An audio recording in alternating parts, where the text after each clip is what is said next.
going on, my friend? Coach Grant Eilertson here, and in today's video we are going to be covering taking notes on sales calls.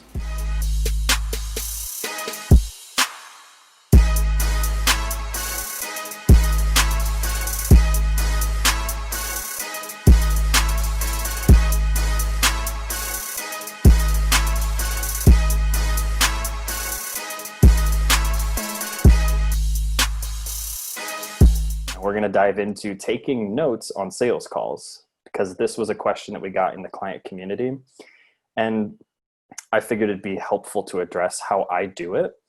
But before we dive into my process for taking notes, be in a constant practice of taking the good things from any coach or any mentor or any resource that you find. Take the good stuff, leave the stuff that doesn't resonate with you. So this might not be exactly how you take notes on your calls. You might try out one or two things, and some of the stuff you might leave. So if you feel more comfortable doing things in another way and it's working, keep on doing that. But I'll break down what I do. So I do all my calls on Zoom. And the reason for that is because, if you're not already, it creates a lot more intimacy. It's a lot easier to close just because you have the ability to have nonverbal communication. And so because of that, we don't want necessarily our eyes to constantly be like this over in the corner of the screen without calling attention to why. So first step of taking notes on calls is actually to be vocal about the fact that you're going to do that. So it's like, hey, Jason, just to let you know, my eyes might be going off to the side. I'm not ignoring you. In fact, I'm actually taking notes so I have a really clear picture of what's going on so I can give you the best possible recommendation. So first step to taking notes, let them know that you're actually doing it and why it's in service to them. Second, what I like to do is I'll pop open my notes tab over here to the side. I just literally use Apple's Notes. And so I always have it on the sidebar right here, and then my Zoom window right up here. And I do the gallery view so I can make their face pretty small. And I put their face right up here where you can't quite see, but that's where my webcam is. So that when I'm looking at them, it actually looks like I'm looking into their eyes versus if it was down here in the corner. If you look at my eyes, there's a bit of disconnection. So it's a little thing, but I have found it makes a difference. So I put their face right up here. I put my notes right here, and I sit back and listen. So in terms of notes, I find it's really valuable actually to drop anything to remind you about showing up in your optimal state right up at the top of your note sheet. So if it's something like, remember to be of service, or do it to make a difference, not to be liked, right? Whatever it is that helps ground you, put that up in the corner just to remind yourself before the calls. And then pre-call, I'll always copy and paste their application questions into my notes on the side so that I have easy reference as to what we actually are going to need to cover. From there, once you've got your notes copied up on the top, these are the different entry points that I'm actually going to take notes on. It's just one sheet. You're not writing paragraphs as you go through it because you want to stay as connected as possible, but you do want to have all the necessary intel so that when you're putting together your pitch or you're thinking about how to ask strategic questions to move them down the line, you're making sure that you haven't forgotten anything. So as early as possible in the call, make sure to check off that you're talking to the decision maker. So listen for words like we or us, because that typically implies there might be someone else in the process, and so you want to clarify. So it's like, hey, Jason, you said us. I'm just curious, is your partner doing this with you? Because you want to flesh out whether there's a husband or a wife that could be a potential objection on the back end of the call as soon as possible, so that you can either reschedule for a time when the decision maker is present, or you can tie down in a way that has them taking responsibility for their decisions without needing to check with someone else. So as early as possible, note whether or not there's a decision maker. So for example, if someone's like, my kids or my wife or my family, I'll just literally write wife. That's it.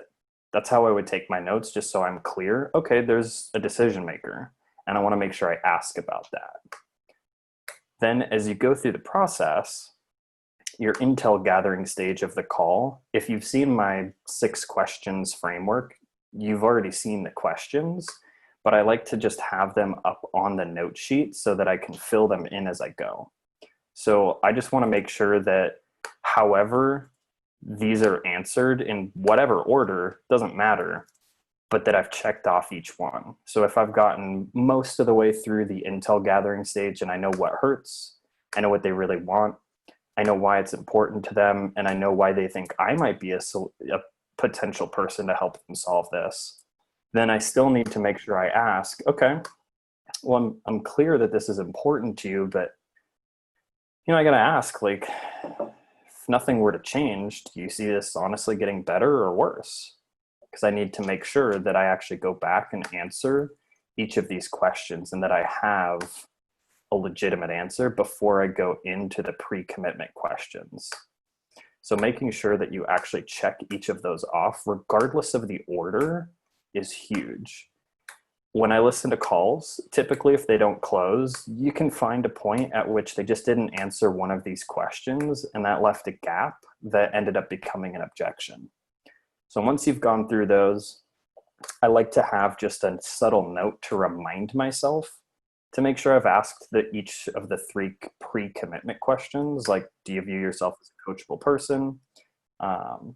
If it does feel like the right fit to work together, is there any reason you can see that you wouldn't be moving forward today? As well as the all in, like, listen, if it were just about the money, you could slide your credit card and you'd have results, but that's not what it takes. It takes you being all in, not just for yourself, but for your family and for your future. So how can I count on you to be all in and committed? And make a little note of what they say here, because this is essentially a piece of ammo that you have in your holster to help gently nudge them towards making the right decision if fear comes in. And then last but not least, when they say yes, instead of saying, great, what's your credit card number? I like to ask, cool. So if you don't mind me asking, what makes it a yes for you? It's a bit of a tie down, which will help with your closing. But even more so, every answer to this becomes a piece of your content, or it's just validation that the content that you put out works. Because maybe they say, I followed you for a few months, and that one post that you did about macros, it was just like, you know what, I need to do it. So what do? Put up another post that was similar to what inspired them to actually close on the call. Or if they say something about the process itself, make sure that you're doubling down on that. So that's how I take notes. You keep it super simple. Again, it's not paragraphs, but if you just go into the notes from this call, and in the membership site, it'll be right below where you're watching this on. Just copy and paste this as a new note each time before you hop on calls, and you'll find it's much easier to keep grounded. So you're connected on your calls and at the same time clear, so that you know exactly what levers need to be pulled so that you can have the highest probability of closing your deals. All right.